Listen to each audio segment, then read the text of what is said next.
כמי שחי כבר לא מעט שנים בתפקידים קרביים ומגדל במקביל משפחה לא ממש קטנה, אני יודע כמה כוחות נדרש מכם על מנת לאפשר לפלא הזה להתקיים. עם ישראל זכה במסירות ובשותפות המיוחדת הזו שלכם לא פחות מאשר הבעלים, ועל כך מגיעה לכם כל הערכה. בחרתם כמשפחה לחיות חיי קצה, חיים של תרומה ונתינה לכלל, יותר מהנורמה, מעבר לנדרש. אני מבקש להודות לכם על כל השנים והתפקידים עד כה. אתם כאן עבורנו ואנחנו כאן עבורכם, כולנו משפחה אחת. מורים היו מספרים לי בהתפעלות על זה שהילדים שמחים בזה שהיה בצבא, אין להם שום תלונות על זה, הם גאים בו. אני חושבת שזה גם נובע מהבירור הזוגי שעשינו, מהשלמות שלנו כהורים בדרך שבה בחרנו, שזה עבר הלאה לילדים. זה לא היה הוא בצבא ואנחנו פה, זה היה שותפות מלאה של המשפחה. דיברנו על העניין הזה שהציעו לו להיות מח"ט, להחליף את אסמן.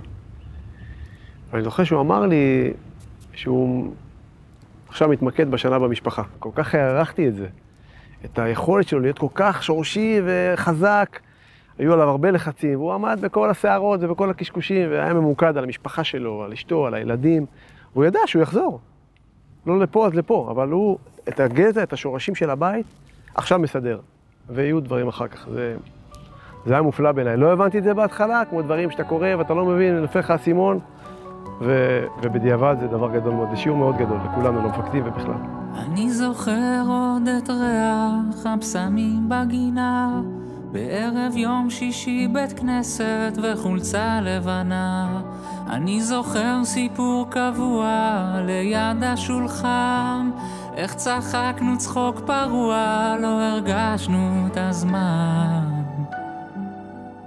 אתה אף פעם לא לבד, דבר איתו הוא שומע, גם בלי לומר אף מילה, גם כשהשמש תשקע, הוא מאיר בתוך לבך. יוני בבית זה יוני שמגיע, לוקח מטאטא, שוטף כלים, מנקה, עושה ספונג'ה, מסדר, עושה כביסות, עושה הכל בבית. שום דבר לא הפריע לו, הוא אף פעם לא נכנע לגוף, כן, הוא שלט. והוא גם היה אבא השטוטניק, כאילו אני הייתי הרצינית והוא היה מצחיק.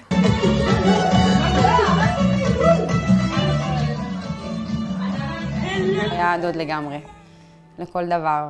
כזה שיודע לרדת על האחיינים שלו ולצחוק איתם. שאחרי שעברתי טסט, אז הוא שאל אותי מה עבר טסט, אמרתי לו כן, הוא אמר לי, אז תודיעי לי שאת נוסעת באזור, שאני אדע להוציא אזהרת נסיעה שלא ייסעו גם.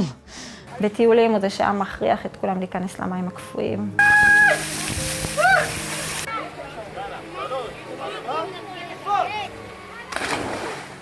בסוכות האחרון, ממש כמה ימים לפני שהוא נפל, נסענו לטייל כל המשפחה המורחבת, ואז אני התחלתי לדבר על זה ששנה הבאה אולי אני אטוס לתאילנד, אני אעשה טיול.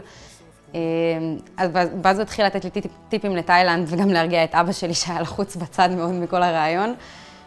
ואחרי שהוא נתן לי כזה כמה טיפים ואיך לתכנן טיול ולאן כדאי ללכת ולאן לא, אז הוא אמר לי, אבל קודם כל שביל ישראל.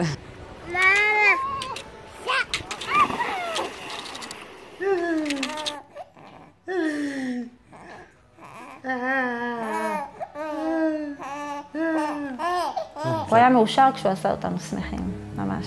כשהוא היה מצחיק אותי, כשהוא היה מצחיק את הילדים, כשהוא היה מפתיע אותי פתאום עם איזה משהו שלא ציפיתי. למשפחתי היקרה, לאשתי עסקה וילדיי הגיבורים, הייתם שותפים אמיתיים במשימה החשובה שנתנו על עצמנו, ובלי התמיכה והעזרה שלכם לא יכלתי לבצע את התפקיד בשלמות ובמסירות. אוהב אתכם. הוא עוד חלק ממך, הוא אוהב אותך, בסוף כולנו זה אחד. אתה אף פעם